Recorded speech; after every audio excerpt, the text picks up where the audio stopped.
ચાલુ વર્ષે મહેસાણા જિલ્લામાં વરસાદ ખેંચાવાને કારણે ખેડૂતોની ચિંતામાં વધારો થયો છે. વરસાદની અછત વચ્ચે જિલ્લા ખેતીવાડી અધિકારી શૈલેષ પટેલે વર્તમાન પરિસ્થિતિ અંગે વિગતો આપતા જણાવ્યું છે કે સામાન્ય રીતે મહેસાણા જિલ્લામાં ખરીફ ઋતુ દરમિયાન સરેરાશ 2,87,000 હેક્ટરમાં વાવેતર થાય છે. પરંતુ હાલના તબક્કે માત્ર 43,000 હેક્ટર જેટલા વિસ્તારમાં જ વાવેતર નોંધાયું છે. આ તમામ વાવેતર હાલ પિયત, કૂવા કે બોરવેલ આધારિત છે.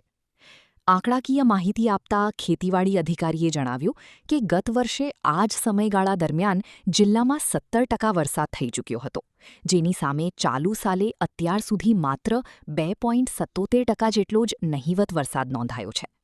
સમગ્ર જિલ્લામાં માત્ર સતલાસણા તાલુકામાં જ એક સારો વરસાદ થયો છે, જ્યારે બાકીના વિસ્તારો હજુ પણ સારા વરસાદની રાહ જોઈ રહ્યા છે. હાલમાં બીટી કપાસ 27,000 હેક્ટર, જુવાર ઘાસચારો 7,900 હેક્ટર, મગફળી 3,800 હેક્ટર, આ ઉપરાંત સીમિત વિસ્તારમાં શાકભાજીનું પણ વાવેતર થયું છે.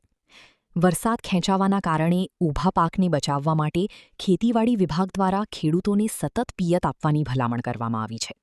આ સાથે જ પાણીનો બગાડ અટકાવવા અને આકસ્મિક પાક આયોજનના ભાગરૂપે ટપક અથવા ફુવારા પિયત પદ્ધતિનો ઉપયોગ કરવા જણાવાયું છે.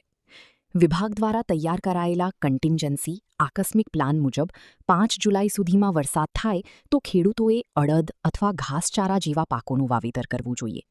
વધુ લેટ વરસાદ થાય તો ખેડૂતોને દિવેલા, એરંડા જેવા પાકો તરફ વળવાની સલાહ આપવામાં આવી છે. ખેતીવાડી અધિકારીએ વધુમાં ઉમેર્યું હતું કે વરસાદ લાંબો સમય ખેંચાવાને કારણે ખેડૂતોનો ખેતી ખર્ચ, મોટર ચલાવવાનો અને પિયતનો ખર્ચ નોંધપાત્ર રીતે વધી શકે છે.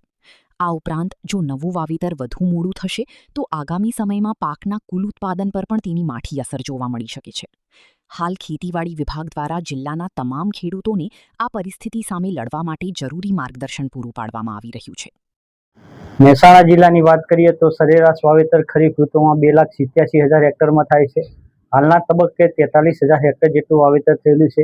જે વાવેતર પિયત આધારિત વાવેતર છે એમાં મુખ્યત્વે બીટી કપાસ 27,000 હેક્ટર છે, જ્યારે મગફળી 3,800 હેક્ટર વાવેતરમાં છે, જુવાર ઘાસચારો 7,900 હેક્ટરમાં વાવેતર છે અને થોડું શાકભાજીનું પણ વાવેતર થયેલું છે.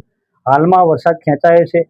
ગત સાલ આ તબક્કે 17% વરસાદ હતો, એની સામે ચાલુ સાલે અત્યારે 2.77% વરસાદ છે. એટલે વરસાદ હજુ ઉત્તર ગુજરાતમાં અને ખાસ કરીને મહેસાણા જિલ્લામાં ઓછો છે. ફક્ત સતલાસણા તાલુકામાં એક વરસાદ સારો એવો થયો હતો. એટલે એના કારણે પાક વાવેતર કરેલું છે એમાં સતત પિયત આપવાની સંભાવનાઓ છે અને ખેડૂતોને આકસ્મિક પાક આયોજનના ભાગરૂપે ટપક અથવા ફુવારા પિયત પદ્ધતિથી પિયત આપી અને પાક બચાવવા માટે ભલામણ છે.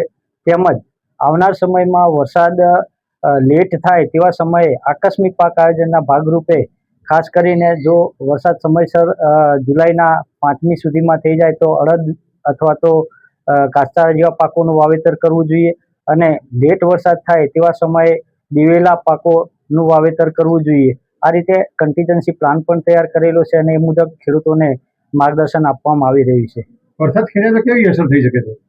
વરસાદ ખેંચાવાના કારણે ખેતી ખર્ચ વધી શકે. ખાસ કરીને જે ઊભા પાક પિયત છે એમાં પિયતનો ખર્ચ વધી શકે અને ખાસ કરીને જે નવું વાવેતર કરવાનું છે એ લેટ વાવેતર થાય એના કારણે ઉત્પાદન ઉપર પણ અસર થઈ શકે.